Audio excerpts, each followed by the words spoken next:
Apocalipse, capítulo 4. Apocalipse, capítulo 4, versículo 1 até o 2.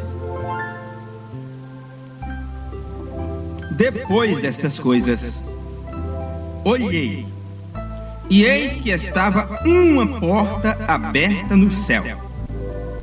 E a primeira voz, que como de trombeta ouvira falar comigo, disse: sobe aqui, e mostrar-te-ei as coisas que depois destas devem acontecer.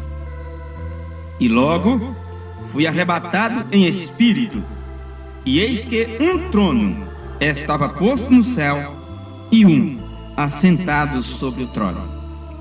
Senhor, que esta mesma voz de trombeta fale conosco nesta hora, Senhor. Que a tua palavra, ao ser pregada, que venha de encontro às nossas necessidades, não por mim, Senhor, mas por eles. Sabemos que não somos nada, que somos imprestáveis, somos pó. Por isso para o pó retornaremos. Mas o Senhor em nós é tudo. O Espírito Santo no homem e em uma mulher é tudo que o Senhor precisa nesta terra. E nesse instante que nos aproximamos da tua palavra, que o teu Espírito Santo seja o nosso instrutor e nosso guia, e nos transforme, Senhor, nesse instante, pela renovação do nosso entendimento, que possamos entender os mistérios do Senhor, que já estão contidos na tua palavra e revelado pelo sétimo anjo de Apocalipse 10:7. No nome de Jesus Cristo nós imploramos as tuas bênçãos. Amém, Jesus. Amém. Podeis vos sentar. Glória seja dada ao nome do Senhor. Eu convido vocês a prestarem bem atenção nisto aqui, nesta leitura que temos feito, porque João, ele não podia ser mais claro do que foi quando ele escreveu o Apocalipse. Depois destas coisas, olhei, e eis que estava uma porta aberta no céu. Se ele disse depois destas coisas, o que nós devemos prestar atenção é que coisas são estas, que ele disse depois destas. O que houve então antes? Antes de João ser convidado para subir ao céu, do jeito que Paulo foi convidado, ele primeiro teve que ouvir algo antes. Quando Paulo foi convidado a ir ao terceiro céu, o que ele viu lá não lhe foi permitido falar. Ele não encontrou palavras para dizer para a igreja o que ele viu quando subiu lá em cima. João já foi diferente. O que ele viu foi dito: escreve para as igrejas. Amém? Escreve.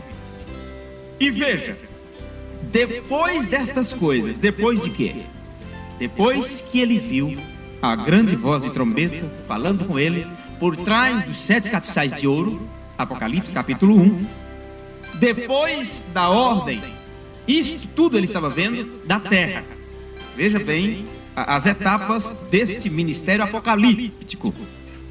Ele estava vendo da terra, ele viu o desenrolar de 2000 anos de história, as 7 eras da igreja. Isto ele viu da terra. E quando aconteceu em suas visões e revelações, a primeira era Éfeso, Esmirna, Pérgamo, Tiatira, Sarde, Filadélfia e Laodiceia. E ele chegou a escrever a 7ª carta ao mensageiro ou ao anjo da igreja de Laodiceia, o último. Ele conclui o capítulo 3 do livro de Apocalipse, dizendo: quem tem ouvidos, ouça o que o Espírito diz às igrejas. Ali encerrou um grande período na história da humanidade. O capítulo 3 do Apocalipse. No capítulo 4, você encontra isto já é depois das eras. Depois das eras. Capítulo 4. Porque João já não podia ver nada aqui da terra mais. Por isso ele foi chamado para cima. Depois destas coisas, olhei e eis que estava uma porta aberta no céu. Não pense você que o céu escancarou assim uma porta, como se tivesse trancas e janela. Você tem que ver que tudo foi através de símbolos, a simbologia bíblica. E nós só conhecemos uma porta, e a porta é Jesus. Amém? Somente por esta porta é que pode chegar lá, é que pode chegar no céu, é que pode chegar diante do trono da majestade divina. E João viu isto, a porta aberta no céu, e ele foi chamado, subir cá. Em outras palavras, eu não tenho mais nada que te mostrar aí embaixo, porque eu não estou mais aí. Eu não estou mais aí embaixo. Acabou as eras. Encerrou as eras. A intercessão já foi feita. O que você quiser ver agora, você tem que subir aqui em cima para ver as coisas que vão acontecer depois destas. E aí João teve que deixar a terra em espírito, porque ele disse que foi arrebatado em espírito, e subir às alturas. Vem? Isto, ele não estava subindo sozinho. O profeta disse que cada eleito, cada membro do corpo de Cristo estava ali representado em João, porque aquilo aponta para a subida da noiva. Talvez você nunca leu estas coisas, talvez você nunca viu isso nas mensagens, mas o que estamos pregando nesta noite está baseado na mensagem Apocalipse capítulo 4. O profeta de Deus pregou em 1960 a era da igreja de Éfeso, Esmirna, Pérgamo, Tiatira, Sardes, Filadélfia, as 5 virginessas e os 144.000. E depois ele pregou a era Laodiceia. Quando ele pregou a era Laodiceia, ele então pregou Apocalipse capítulo 4, primeira parte. Na outra semana pregou Apocalipse capítulo 4, segunda parte. Depois pregou Apocalipse capítulo 4, terceira parte. E depois Apocalipse capítulo 5, primeira parte, que é a serpente ferida. Essa, creio que alguns de vocês já têm. Vamos prosseguir aqui. O anjo da igreja de Laodiceia, ele vem no final da era. Por isso, quando você ouve falar que a era acabou, é porque, na verdade, ela acabou. Sem esquecer, perguntas e respostas, creio que é número 2. Porque o irmão Branham disse que a era acabou. Então os irmãos fizeram as perguntas. O irmão Branham terminou a era de Laodiceia? Ele disse não, não terminou. Entendam quem quiser, quem puder entender. Ele disse não terminou, mas já tinha dito que havia terminado. O anjo da igreja de Laodiceia vem no final da era. Onde está isso? Era da igreja de Laodiceia, parágrafo 39, pregado em 11/12 de 1960. Eu não sei como você a tem, ela no português. Este parágrafo aqui que eu estudo no 39 está na mensagem em espanhol, imprimida pela Gravações A Voz de Deus, lá de Jeffersonville, em espanhol, parágrafo 39. Ele diz: o anjo da igreja de Laodiceia vem no final da era. Ele vai estar no final da era, como o resto deles na Bíblia. Não no princípio da era, mas no final. Conte, faça suas contas e veja quando começou a era de Laodiceia. Foi 1906. O profeta nasceu em 1909, mas o seu ministério foi só no final da era. 1948 ele recebeu a comissão do anjo. Ele recebeu a visita do anjo, lhe ordenando o que fazer, e assim sucessivamente. E ele foi indo, foi pregando, 55, 56, dos anos 58 por diante, ele já estava preocupado sobre a mudança do seu ministério que Deus tinha dito que teria, que seria a terceira etapa. E isto foi indo o que aconteceu em 63 com a revelação dos 7 selos. Veja, não no princípio da era, mas no final, porque o anjo sempre vem no final da era, para quê? Para repreender o povo, pelo que eles têm feito de errado durante a era. Aí ele vem no final para repreendê-los. Eu repreendo e castigo, é assim que está nas Escrituras. Então o mensageiro sempre vem no final da era, que é justamente para repreender o povo que se rebelaram contra Deus naquela era. Na mensagem Apocalipse, capítulo 4, parágrafo 16, ele diz assim: se existe algo que eu desejo ser, é ser sincero e nunca ser iludido. Um homem sincero disse: eu nunca quero ser iludido. Ele sabia do que estava falando. O cuidado que nós temos que ter hoje, que seguimos esta palavra, que seguimos esta mensagem, é justamente esse: não se deixar levar por pessoas que com falta de sinceridade, e que ilude o povo usando a própria Bíblia, a própria mensagem, isto em benefício próprio, para cobertar seus erros, para cobertar colegas, ministros, sem se importar com o povo. O povo parece feito de serragem. Pastor César Augusto, quando ele pregou a trilha da serpente, estava ali vários ministros junto com ele, e ele disse: parece que o céu não foi feito para ministros, porque eles têm feito de tudo, exige do povo o maior grau de santidade, e no entanto vive uma classe de vida lá embaixo, vida sem respeito, desmoralizada, e ainda coberta-se com as escrituras e com parágrafos da mensagem. Do povo não se perdoa nada, dos jovens, da mocidade, tudo mais. Pregam tão bem, tão duro, tão bonito.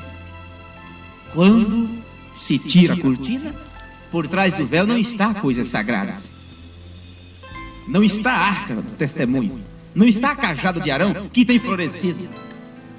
Tem uma vida que você não tem coragem nem sequer de falar sobre ela. Muito bem. Então o que eu falei estava certo, né? O irmão está nos acompanhando em conexão telefônica, juntamente com todos os outros irmãos que estão nos ouvindo aí por esta emissora. O Espírito Santo vem para aqueles que Deus tem chamado. Gente, uma hora não é suficiente para falarmos estas coisas. Sempre que trazemos um pequeno resumo de alguma coisa assim, 2, 3 cultos, nós não conseguimos concluir. O Espírito Santo vem para aqueles que Deus tem chamado. E desde que o chamado tem vindo, eis aí o noivo sair ao encontro. Estamos batendo na tecla do culto passado. À meia-noite ouve-se o clamor: eis aí o noivo, saídes ao encontro. Estão esperando isso no futuro, na véspera do arrebatamento. Quer dizer, o arrebatamento vai suceder amanhã, e estão esperando como hoje, assim dizendo: olha, está no tempo, vamos. Não, senhores, este grito já foi dado. Esta mensagem veio para isto, para chamar, porque nós já não estamos mais no entardecer. E acontecerá que no tempo da tarde haverá luz. Quando foi isto? Isso já é passado. Temos que ver que a escritura está se cumprindo. Bem, a revelação dos selos tem vindo justamente na hora da meia-noite. A revelação dos selos é que faz a diferença, é que coloca o assentamento, é que deixa pronto para receber a pedra de coroa. É no Espírito Santo. Enquanto isso, desde que esse grito foi dado, desde que os mistérios foram revelados, as virgens nécias têm batido suas cabeças, correndo de um lado para o outro, procurando o Espírito Santo. Em movimentos carismáticos, não encontram. Aí vamos cantar bonito e bater palmo, talvez o Espírito Santo venha. Não encontram, é apenas emoções. Vamos falar em línguas, vamos gritar e vamos marchar, vamos fazer um grande ajuntamento para Jesus. E se engana a si próprio dizendo que tem o Espírito Santo. Não tem de maneira nenhuma. O Espírito Santo vem unicamente para aqueles que Deus tem chamado através da mensagem do dia. Fora disso, nada. Há um grande abalo entre os eleitos. Estou lendo Apocalipse capítulo 4, mensagem pregada por William Branham, parágrafo 26. Há um grande abalo entre os eleitos. Grande coisa poderosa está acontecendo.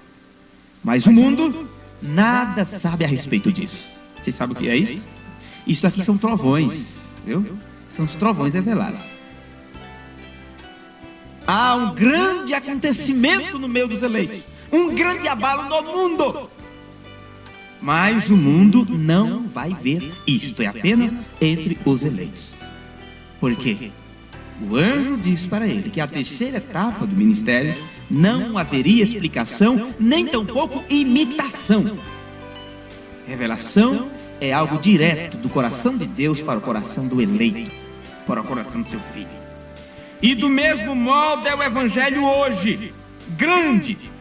O evangelho está sacudindo como ele nunca sacudiu antes. Mas ele está sacudindo apenas no remanescente. Isto é correto, preparando-os. Bem? Apenas neles, preparando eles. Agora nós lemos no livro de Apocalipse, irmãos, e vocês podem notar isto, que o livro de Apocalipse está montado em 3 partes. A primeira parte do livro de Apocalipse são os 3 primeiros capítulos pertencentes à igreja. É onde você encontra quando ele se revela a João e fala-se das 7 eras da igreja. Apocalipse do 1 ao 3, é a primeira parte. Depois você encontra que aqui no capítulo 3 para o capítulo 4, a igreja some, ela desaparece, porque ela é arrebatada. E ela só vai voltar a aparecer no capítulo 19. Veja que pulo. Do final do capítulo 3 para o capítulo 19. Ali você já encontra a igreja regressando juntamente com ele. Porque ele vem montado em cavalo branco, junto com todos os santos. Ali já será a sua vinda na nuvem para todo olho ver. E nesta sua vinda ele está vindo estabelecer o milênio. Vem? O milênio. O que acontece entre o capítulo 3 e o capítulo 19 do livro de Apocalipse, ele não trata mais com os gentios nesse período de tempo, ele vai estar tratando com os judeus, depois da subida da noiva. Isto vai estar entre a subida da noiva e a descida de Jerusalém. Nesse meio tempo, acontece o selamento do povo de Israel. 144 mil judeus. Isto já no tempo do fim. Mas veja, quando você leu aqui juntamente comigo, você encontra agora João recebendo o convite. Se você ler o capítulo 22 do capítulo 3 do Apocalipse, quem tem ouvidos, ouça o que o Espírito diz às igrejas. Apocalipse, capítulo 3, versículo 22. Este foi algo que foi dado para as pessoas se despertarem. Agora nós começamos com o capítulo 4 aqui. O que é que está escrito? A visão do trono da majestade divina, os 24 anciões e os 4 animais. Veja que estas coisas só se apresentam no final, quando termina o capítulo 3, porque aí a noiva já não está mais na terra, ela agora já vai estar nas alturas, diante da majestade divina. Por isso que João foi chamado para ir lá ver o que todos nós veremos quando subirmos lá, quando se cumprir literalmente esse convite da subida, o convite para cima, o convite para subir. Vem? Capítulo 4 do Apocalipse, João começa assim: depois destas coisas, olhei, e eis que estava uma porta aberta no céu, e a primeira voz, pare aí, porque ele disse a primeira voz, não é que ele ouviu vozes, muitas vozes lá quando ele chegou, entrou por aquela porta. Ele não ouviu muitas vozes e dizer a primeira foi distinguida. Não, ele estava falando e a primeira voz. Que voz é esta? É a mesma que ele viu em Apocalipse capítulo 1, quando ele estava na terra, em pessoa, na terra, no físico, e no seu êxtase. Ele ouviu uma voz de trombeta e quando ele se virou para ver quem falava com ele, olhando viu 7 castiçais e um no meio dos 7 castiçais. Não é assim que está escrito? Em Apocalipse capítulo 1. Virando-me para ver quem falava comigo, olhei e eis 7 castiçais de ouro e um semelhante ao Filho do Homem, no meio dos 7 castiçais, com as 7 estrelas em sua mão, e assim sucessivamente. E ele falou comigo como voz de trombeta. Então aqui, quando ele recebe o convite, subir cá, ele ouviu a mesma voz que ele tinha ouvido antes. E a primeira voz, que é como de trombeta, que ouviram falar comigo, disse: sobe aqui. O convite é o mesmo que faz. Amém.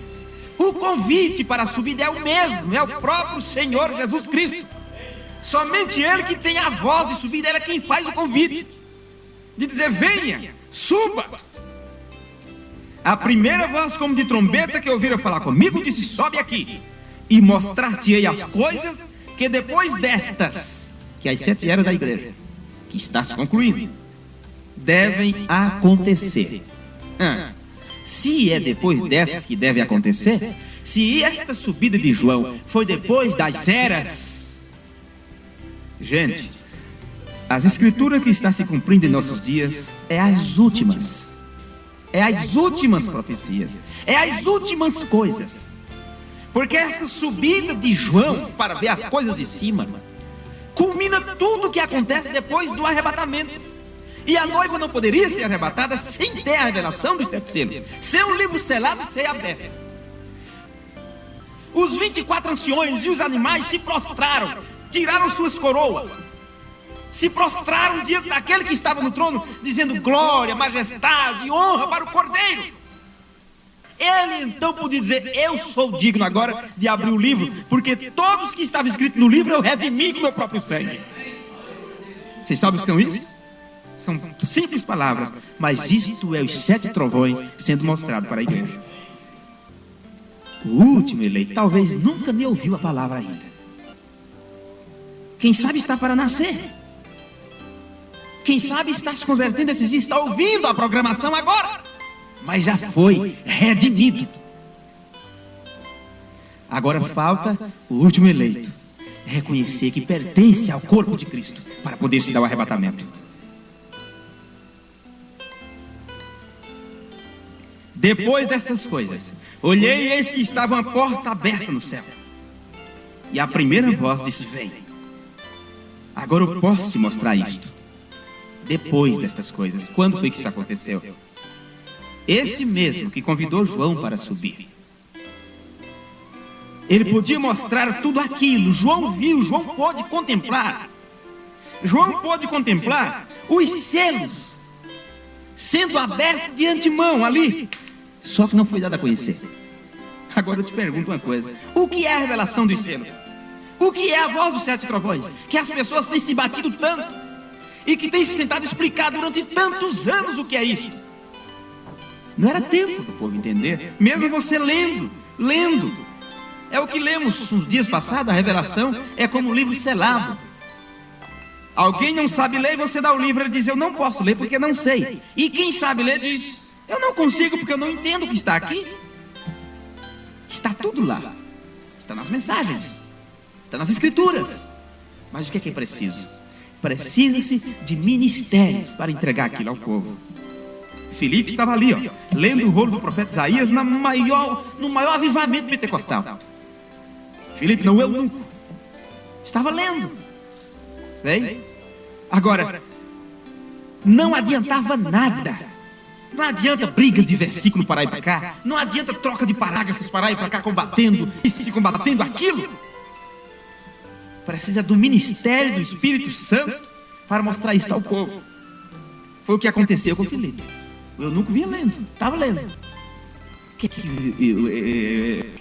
Filipe disse: me dá aqui que eu vou ler para você. Eu sei ler melhor do que você. É assim? Não. Ele disse: você entende o que está lendo? Ele disse: como eu posso entender se ninguém me explica? Filipe foi e mostrou para ele, revelou os mistérios que Isaías tinha falado sobre ele. Explicou tudo para ele. Ele não precisou citar e ler aquela coisa, fazer a mesma leitura. Ele já tinha lido. Você já leu os selos. Você já estudou as mensagens. Precisa agora daquela confirmação, dizer: meus filhos, é isto que aconteceu. Viu? É isto. Agora recordem, João ainda estava em Patmos. E depois dele ter visto todas as eras da igreja passarem, ele disse: eu olhei e eis uma porta aberta no céu. O que é uma porta? Veja o que está em Apocalipse 3:8. Eu sei as tuas obras. Eis que diante de ti pus uma porta aberta e ninguém a pode fechar. E ninguém pode fechar, ninguém a pode abrir. Porque Ele é a porta. Cristo é a porta. Ele disse: eu sou a porta do aprisco. Agora, depois que as eras da igreja terminaram, isto João lá no Apocalipse, ele vendo de antemão as eras terminando. Me acompanhe. Depois que as eras da igreja terminaram e tudo estava pronto o cenário do 4º capítulo aqui. Igreja, o que tem acontecido desde a revelação dos selos até hoje é o cenário sendo estabelecido para o capítulo 4, para a subida da noiva. O cenário do capítulo 4 aqui, as eras da igreja tinham passado. Ele realmente havia deixado a terra. Veja você, recordem, a voz que falou com ele detrás dele, nos 7 castiçais de ouro, a obra estava consumada. E agora aquela mesma voz estava falando em cima no céu. Veja que antes não foi de cima. Ele estava na ilha de Pátimo, né? E ali ele teve aquela visão e viu as coisas acontecendo aqui embaixo. Mas depois do capítulo 4 não. Ele teve que subir para ver as coisas que iam acontecer depois das eras. Depois das eras. Por quê? Nos 7 castiçais de ouro, ele falou daqui. Mas a obra estava consumada. E agora aquela mesma voz estava falando em cima no céu. O que foi isto? Ele realmente havia passado. Ele realmente havia redimido seu povo. Seu trabalho terrestre havia terminado. E ele estava na glória chamando João: suba aqui. Amém. Isto me dá vontade de gritar, diz o profeta. Amém. Correto, a mesma voz. Veja, Apocalipse 1:10 ao 13. Eu quero que você observe. A voz que ele ouviu falando com ele tinha a clareza de uma trombeta. Ouvintes amados, você que está me ouvindo pela emissora, preste atenção nisso. Ela tinha a clareza de uma trombeta. Você conhece o som da trombeta? Ela faz um som agudo. O que uma trombeta significa na Bíblia? Guerra. Guerra. Todas as vezes que você ouviu uma trombeta soar, é uma guerra. No tempo da Bíblia, seu som significava guerra, ou uma revelação, ou algo que aconteceria. Guerra. Este é o que rejeitou a mensagem de Deus, rejeitou o Espírito Santo. Por isso eles não sobem os degraus da pirâmide de fé, virtude, conhecimento, temperança, paciência, piedade e amor fraternal. E aí recebe o Espírito Santo para poder receber a pedra de coroa, que é Cristo vindo habitar neste corpo, a junção para subir no arrebatamento. Rejeitaram a primeira mensagem, então não tem como aceitar o Espírito Santo, porque é através dela que o Espírito Santo está agindo na terra hoje. Ok? O povo que rejeitou a mensagem de Deus, rejeitou o Espírito Santo, o mensageiro das 7 igrejas. Vocês não sabiam disso? Rejeitar o Espírito Santo é rejeitar o mensageiro. Por quê? Tudo está nas Escrituras. Apocalipse 4. João, quando ele vê o trono da majestade divina, e estava um sentado no trono, e diante do trono ardia o quê? 7 lâmpadas, não é isto? Diante do trono ardiam 7 lâmpadas, que são o quê? Os 7 Espíritos de Deus enviados a toda a terra.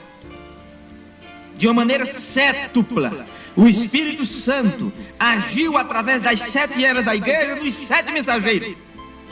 E todos que rejeitaram a mensagem em seu dia, rejeitaram o Espírito Santo. Por isso não há perdão, não há salvação. Para quem blasfema da verdade, para quem rejeita a verdade que Deus envia para o dia. Rejeitar aquele que traz a mensagem, porque não tem como você aceitar a mensagem sem aceitar o mensageiro. Bem, quando o povo desprezou Samuel, Deus disse: Samuel, eles desprezaram, foi a mim. Jesus disse: quem vos recebe, a mim me recebe. Quem vos rejeita, rejeitou a mim, que vos enviou. Então veja como está claro. Então haverá guerra para aqueles que rejeitaram aquilo que Deus enviou. Bem, guerra. Este é o cenário. O povo que rejeitou a mensagem de Deus, rejeitou o Espírito Santo, o mensageiro das 7 igrejas. Aquele que havia rejeitado esta mensagem de sua graça, não deixou nada, senão o julgamento que estava preparado. Oh, enquanto ele estava se preparando para derramar as pragas sobre a terra, agora, suba aqui, que eu lhe mostrarei o que está se preparando para acontecer. Cristo, aquele que foi rejeitado, pecadores ímpios, e ele disse: eu vou derramar a minha ira sobre eles. Por quê? Assim como João subiu para ver as coisas futuras, a igreja também subirá para que estas coisas futuras que João viu, que viria sobre a terra, não recaia sobre elas. Você sabe as pragas que vão ser derramadas sobre esta terra, porque haverá 7 anjos com as 7 pragas de Deus para ser derramadas sobre esta terra. Isto acontecerá quando? No período da grande tribulação. No período da grande tribulação, onde estará a igreja de Deus? Ela primeiro será arrebatada, como Enoque foi antes do dilúvio. Os tipos não falham. Os tipos não falham. Então, como esta será uma coisa terrível para aqueles que, quando a última trombeta soar, e quando a última batalha for lutada, quando o último sermão for pregado, quando o último hino for cantado, e nos colocarmos no trono do juízo de Cristo, vai ser perguntado para eles: por que você não recebeu? Por que você não creu? Por que você não aceitou? O que você fez com a sua vida que eu te dei? Por que você não recebeu aquilo que eu enviei? O que te impediu?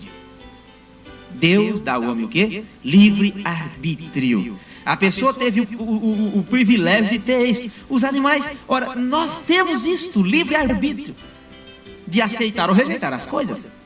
Deus não nos obriga a servi-lo. Ele colocou diante de nós o seu caminho e disse: aí está o caminho estreito e aí está o caminho largo. E disse: o fim de um leva a tal lugar, o fim de outro leva a tal lugar. E Ele nos dá o direito de escolher o que quisermos. Naquele dia não temos que culpar pai, mãe, parente, amigos, patrão, mulher, filhos, nada.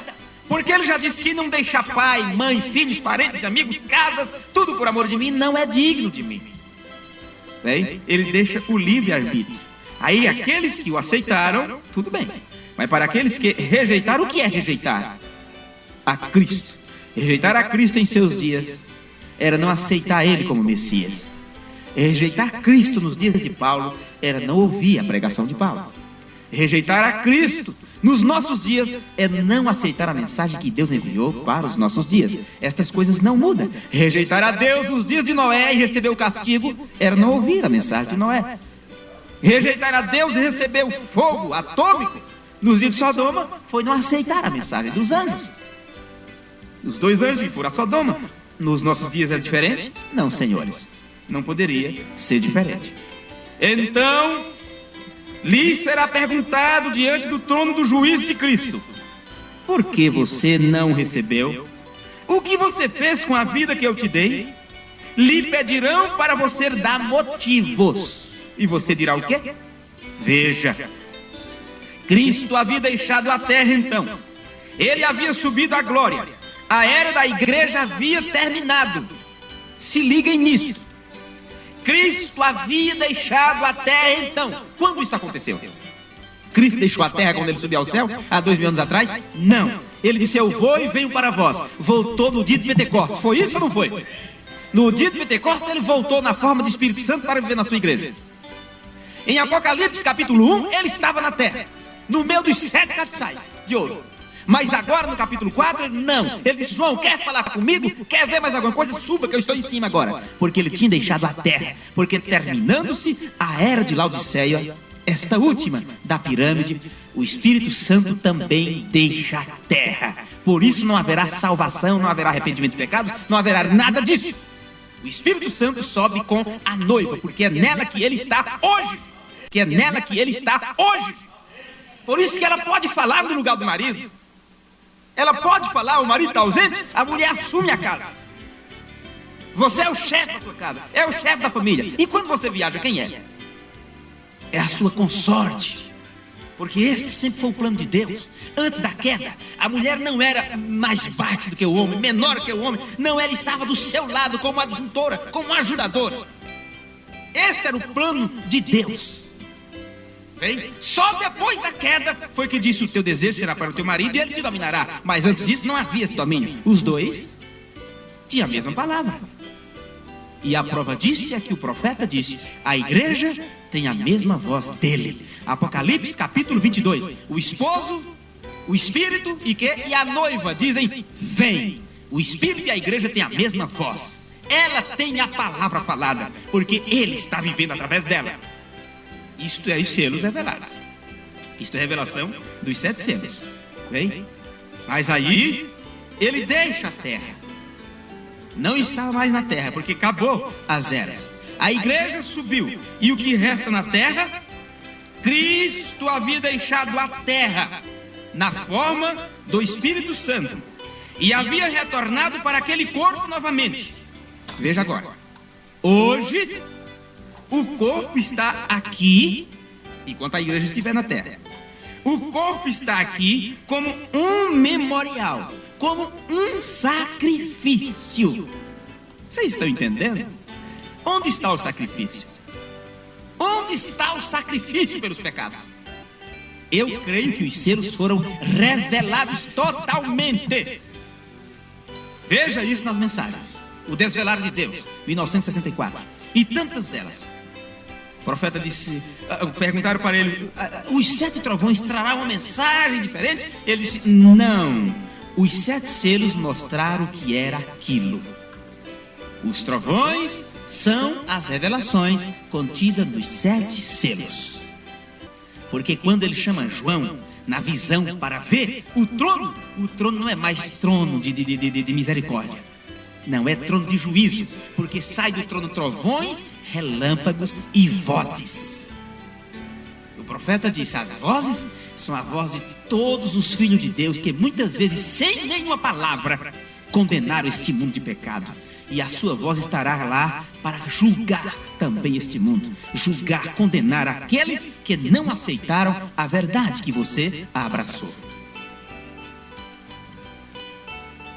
Hoje o corpo está aqui como um memorial, como um sacrifício. Veja a mensagem de intervalo. Ele ficou por 2000 anos como cordeiro sangrento.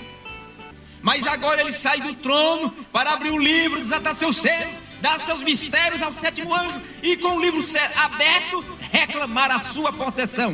Ele está vindo buscar aqueles pelos quais ele redimiu durante esses 2000 anos.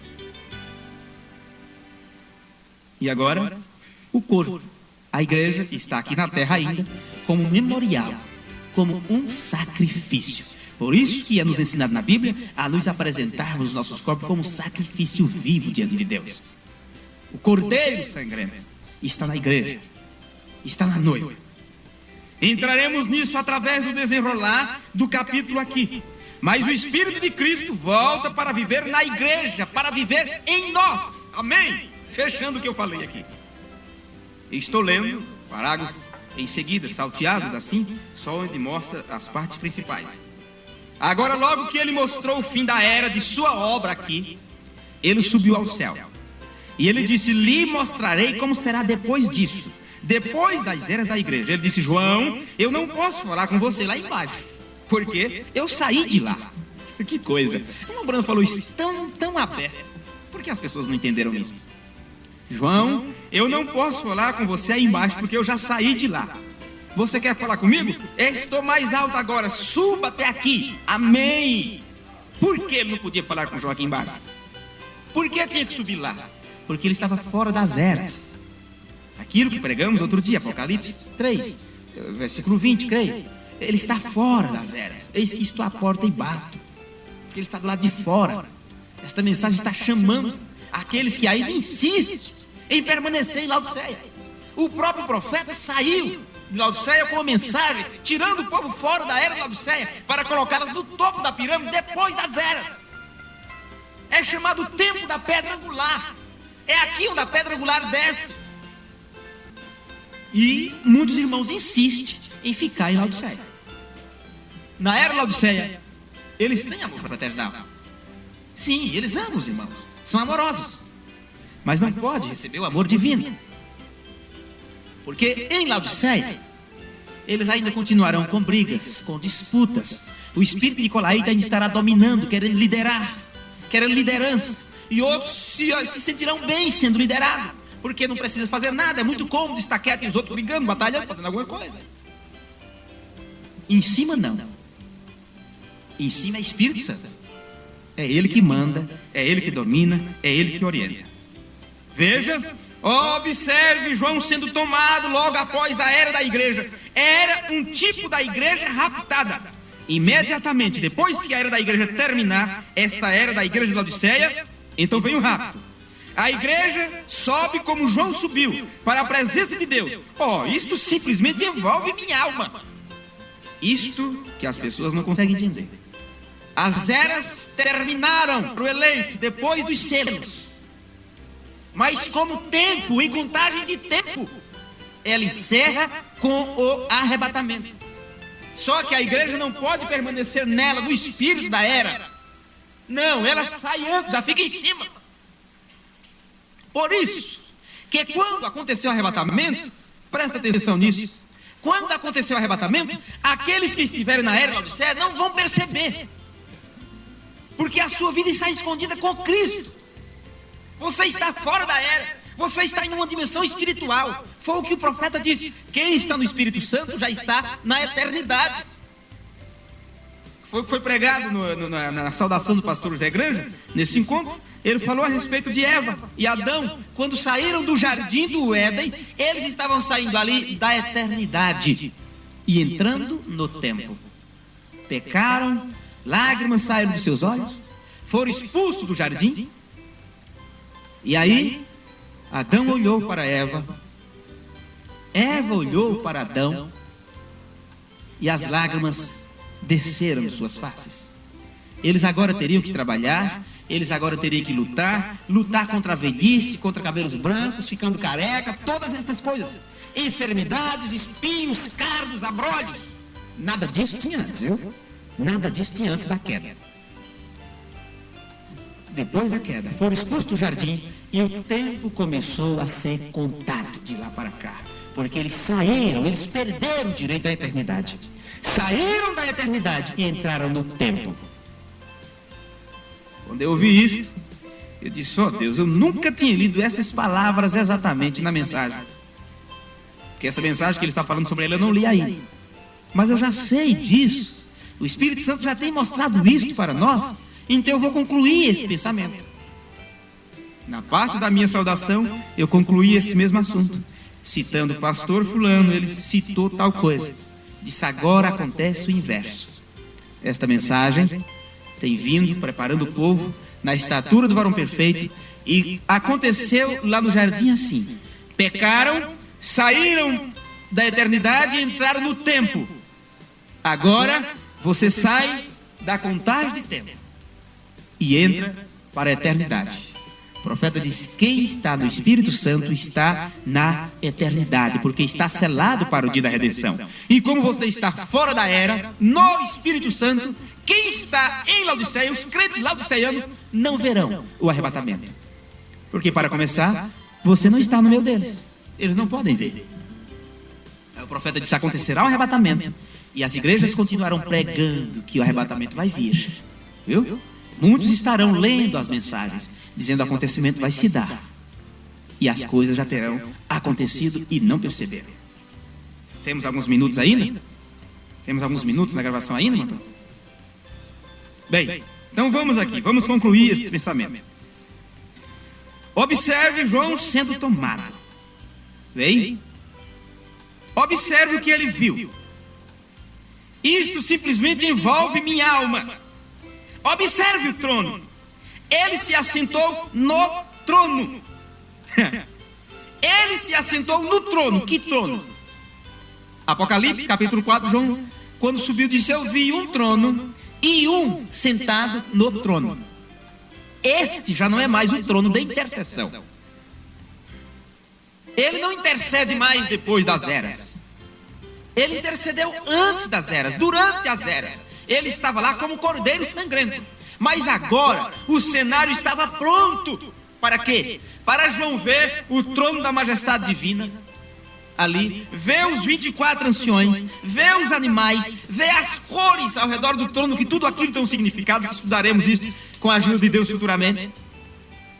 Para daí então, no capítulo 5, logo em seguida, o que acontece? O livro selado. Não é isso? O livro selado. Veja. Ele se assentou no trono. Ele não estava mais lá embaixo, no meio dos castiçais. Entenda isto: que enquanto o Senhor Jesus Cristo, na forma de Espírito Santo, esteve aqui na terra, no meio dos 7 castiçais, nesse período de tempo que ele está no meio dos 7 castiçais, ele está sentado no trono da intercessão. Viu? Quando ele sai desta terra, é porque ele saiu do trono da intercessão. Ele vai assumir outro trono. Ele muda de etapa. Veio? O rapto havia chegado. Ele não tinha por que mais interceder. Ele estava na glória, assentado em seu trono. Eu quero que você observe adiante. Encontraremos mesmo no capítulo 5. Este, agora eu falei adiantado, né? Este não era o trono da misericórdia. Ele não era mais o trono de misericórdia. Ele era o trono do juízo. Não é que tem um trono aqui para mediador e um trono para julgamento. O mesmo trono, ele se transforma. Viu? Ele se transforma. É isso que tem que acontecer no ministério de cada pregador do evangelho. Isso é o que tem que acontecer no ministério pastoral, local de cada ministro que prega esta mensagem. Eles precisam mudar de ministério. Deixar de lado os rudimentos, deixar de empurrar a igreja, de chutar a igreja. Vamos, dê fruto, vamos, produza, vamos. Não é assim que se trata o veio. É alimentando-as com a palavra. Me mostre. Tudo bem. Está aqui, irmão. Você já tem as mensagens? Está aqui, chegou mais um novo. Ó, glória, está aqui, leva para casa. Você adquire fé assim? Como me aprofundar no amor de Deus, irmão Brana? Leia a Bíblia e ore. Você se aprofunda no amor de Deus. Mas você adquire fé? Você adquire fé? Não. A fé vem pelo ouvir. Ouvir de quem? De 5 ministérios: apóstolo, profeta, evangelista, pastores e mestres. Gente, meu Deus do céu, os cabelos sobem assim do braço. Ah, se o povo, se pudéssemos entender com clareza estas coisas. Por isso você vê as estantes cheias de mensagem. Viu? As casas estão abarrotadas e chegaram a dizer: nós não precisamos mais de mensagem. Com a que temos é o suficiente. Mesma coisa que os denominacionais falaram durante tanto tempo e falam: já temos a Bíblia, é o suficiente. É? Se fosse suficiente, estavam todos salvos. Não estava na miséria espiritual que estão. O mundo religioso como um todo. Não é suficiente. Precisa-se da atuação do Espírito Santo. A arca no meio do filisteu causou foi hemorroides. Esta Bíblia, esta mensagem na mão de muitos lugares, em muitas igrejas, tem causado transtorno, misérias, desgraça, morte espiritual. Que é muito fácil com esta Bíblia, com esta palavra, matar as pessoas, espiritualmente falando. Aí você vê pessoas tristes em casa, apurrinhada lá, quieta, cabisbaixa. Cadê irmão fulano? Cadê irmão fulano? Aquele ali é um rebelde. Aquele ali não tem jeito, não tem conserto. Não tem conserto? Quando você vai procurar o fio da meada, foi porque não aceitou coisas erradas. Foi porque teve coragem de falar que tal coisa estava errada. E a primeira coisa, não vai conversar com o irmão não, que ele está com o espírito errado. E às vezes é o único certo ali. Foi o homem que teve coragem de ver o altar rachado e ele vir profetizar sobre o altar. ele não é mais o trono de misericórdia. Ele era o trono de juízo, ele não era o trono da graça. Ele é um trono de julgamento, porque relâmpagos e trovões eram emitidos dele. Não havia mais misericórdia, porque já estava terminado. A era da igreja havia terminado. Aquele que é imundo, daí por diante, continua imundo. Aquele que é justo, permaneça justo. E o que é santo, continue santo. Não mais um trono de misericórdia. Gente, o que é isso? Irmão Branham, a misericórdia terminou? Eles de maneira nenhuma. Irmão Branham, se os selos já foram abertos, vamos evangelizar mais para quem? Eles continuam evangelizando de todas as maneiras. Como se explica isso? Foi esta a vinda do anjo forte, trazendo a revelação dos 7 selos, no ano de 1963. Sabe o que aconteceu mais? Antônio, 15 minutos daria, não sei, para concluir aqui, para não ficar o pensamento sem conclusão, mas 15 minutos daria, rapidinho aqui. Ele é um trono de juízo agora, não mais um trono de misericórdia. Por isso o profeta diz: os selos é aberto no final da era. Isso é para o tempo do fim. Terminada a era Laodiceia, que vem a revelação dos mistérios. E a revelação dos mistérios já veio. Há 40 anos atrás. Tem se completado uma geração. Juízo. Oh Deus, tem misericórdia, Senhor, certo? Sendo que a misericórdia está aqui entre nós. Está aqui, ela desceu. A misericórdia desceu. Lucas 17:30. A manifestação do Filho do Homem. João, aí na ilha de Pátimo, um revelador para a igreja, como no tipo da igreja que foi levantada até a glória, suba aqui. Ele representou a igreja. Para todos que ouvirem esta palavra, veja o que William Branham está falando, parágrafo 176 da mensagem Apocalipse, capítulo 4. Para todos que ouvirem esta palavra, João o representou. Amém. João era o representante do sangue de Jesus Cristo. Veja agora. João era o representante do sangue de Jesus Cristo. Por isso que ele te representava naquela hora que ele subiu lá para ver as coisas. Porque agora quem está representando o sangue de Jesus Cristo para este mundo é a sua igreja sofredora. Paulo sabia tanto disso que ele disse: eu levo em meu corpo as marcas de Jesus Cristo. João era o representante do sangue de Jesus Cristo, testemunha da palavra. Ele era um testemunha do batismo do Espírito Santo. Tinha um companheirismo pessoal com Cristo. E ele representava toda a igreja. Pois cada homem ou mulher, menino ou menina que alguma vez creu em Cristo e o aceitou nas mesmas bases, ele também será convocado algum dia, suba cá, e será tomado antes da grande tribulação. Amém? Sim, veja agora concluindo isto, em Mateus 16:27, foi dito: porque o Filho do Homem há de vir na glória de seu Pai, falando a respeito de Jesus Cristo, com os seus anjos, e então retribuirá cada um segundo as suas obras. Em verdade vos digo que alguns dos que aqui estão, Jesus falando para o discípulo, presta atenção. Vamos concluir nesse pensamento agora. Em verdade vos digo que alguns dos que aqui estão, de modo nenhum provarão a morte, até que veja vir o Filho do Homem no seu reino. Pense nisso. Alguns dos que aqui estão não provarão a morte, até que vejam vir o Filho do Homem no seu reino. Que afirmação Jesus fez! Os críticos gostam de tornar isto e apenas mostrar quão tolo é. Como eles gostam de tomar isto. E acontece que eles não sabem nada a respeito disso. Porque Jesus disse, veja bem aqui, Jesus estava com seus 12 e mais alguns ali, talvez os 70.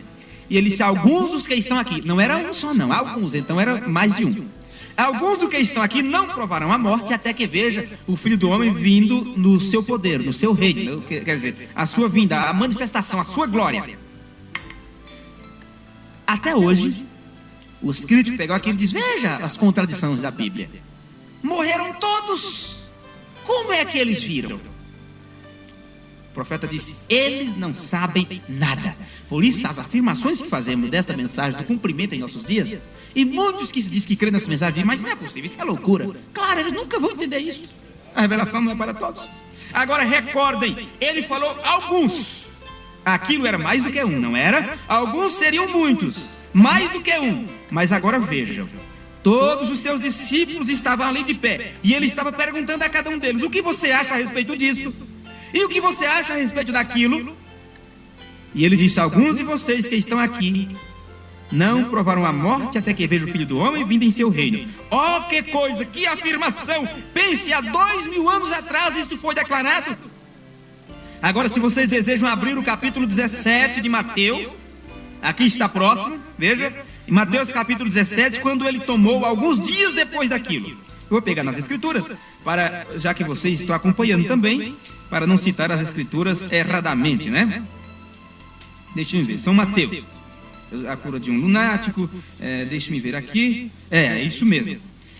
Se você pegar o capítulo 17, agora, porque ele falou no capítulo 16, dizendo isso, bem? Em verdade vos digo, Mateus 16, versículo 28. Em verdade vos digo que alguns há dos que aqui estão, que não provarão a morte, até que vejam vir o Filho do Homem no seu reino. É assim que está na sua Bíblia? Mateus 17, versículo 28. Mateus 16, 28. Certo. Alguns dias depois desta afirmação, ele tomou Pedro, Tiago e João. Leia agora o 17. Veja o que está escrito em Mateus 17. 6 dias depois que ele afirmou aquilo, tomou Jesus consigo a Pedro, a Tiago e a João, seu irmão, e os conduziu em particular a um alto monte. Por isso que ele disse: algum